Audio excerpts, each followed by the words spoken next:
عندي بيت بقصيده يقول بعدنا بلا عرس والوادم تقول ما حد عرس بذول اليتامى. سودة علي. شايفه بعد هاي الناس من السئلك، أوي. الناس السئلك يمتى تعرس يمتى تتزوج. وانت يتيم اصلا. اي فانا حاجي رحت للمقبره حاكي والدتي الله يرحمها. قصيده كامله هي اقولها يما بعدنا بلا عرس والوادم تقول ما حد عرس بذول اليتامى. سودة علي. اي والله. زين اقرا لي هاي القصيدة، حافظها؟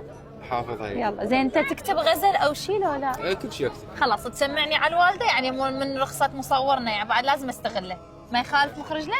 يلا سمعني قصيده على الوالده وقصيده غزليه. صعب. ما شلون يكتب هذا الولد مخيف. الله يسلمك. يلا.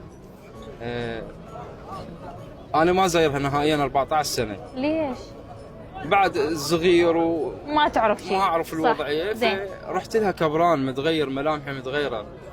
وصلت لها للقبر الله يرحم والديك، قلت لها يمه مالك عرف بي مضيعه وليت، اريد اضحك وراويك ابتسامه، تتذكرين اخر ضحكه وياي ضحكنا وبينت ضحكه ندام، منهد ما قلتي يا ابني لوحدك نام، لهسه وانا ادور ليل انام، لهسه بلا غطا ومن يعبر الليل يفززني البرد فزة حمام، عرفت الغيرت برسوم الايام، عرفت الشايل بصدر القيام، يما هذانا الغريب الما لقمتون تشيل جناسته وتفزع عمامه، يما تنغصت من عيشة العوز من ضيم المصايب والملامه، بعدنا بلا عرس والوادم تقول ما حد عرس بذول اليتامى، يما بعدنا بلا عرس والوادم تقول ما حد عرس بذول اليتامى، يما منشك ضيم يردني للضيم